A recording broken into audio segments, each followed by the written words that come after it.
Good morning, folks. The Arabian Sea has stayed quiet since those crazy foreshocks 2 days ago, but Alaska chimed in with a six-pointer last night. Couple good recommendations today. First out of Hubble and Spitzer, catching us up on the recent supernova from M82. We're also recommending Harvard-Smithsonian Center for Astrophysics' release on stellar nurseries. It was a good read. Today's top story is important. We've talked a lot about exoplanet candidates, but this is the confirmation of those planets in an unprecedented wave. It's of special importance to us here, given the star-water hypothesis. Remember that the breakthroughs of the last 10 years, when you put them together, suggest that as many as 500 billion watery worlds exist just in our galaxy. Our article is posted for you below, and the full series is the #1 watched thing at suspiciousobservers.org by nearly double.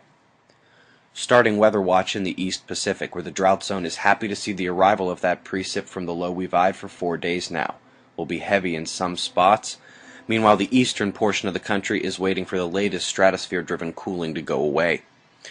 Tough story here. The rough winter storms we've reported time after time here have been too much for tens of thousands of seabirds. They've been washing up in droves. Another one of those crossed yesterday, was not as intense as previous storms, but did manage to have some strong isolated effects. Multi-low system persists in the North Atlantic. Yesterday we saw a powerful South Pole storm extend convergence to New Zealand and Australia. Dropped at least one tornado and isolated damage as it did so. The convergence continues today all the way to that major storm zone in the north of Australia, lasting still. We're also going to monitor a tropical storm developing in the West Pacific. As you see the rest of the world's storm potential, note that we'll show some new overlays to the world wind map today at the end of the video. Solar wind is calm, so is the KP and electron flux. This will change with 2 CMEs and 2 coronal hole streams set to impact Earth in the next few days. First one's expected before the evening news tonight. Solar flaring has calmed considerably. Just one M flare yesterday, but it kept the current radiation storm going at Earth via polar proton bombardment. The sun is peppered with spots, but not all of them are big dogs. Let's start departing, where the big sprawler has hit M range twice and now is a watch for more polar radiation surges at the limb.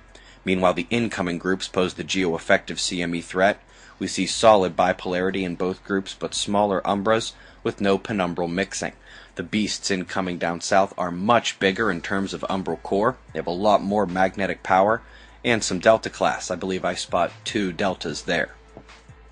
The next coronal hole hit the Earth facing forth of the sun midday yesterday, but if it looks less dark to your eyes here, that's because there's not a major coronal field opening, more like a cleft in the fields.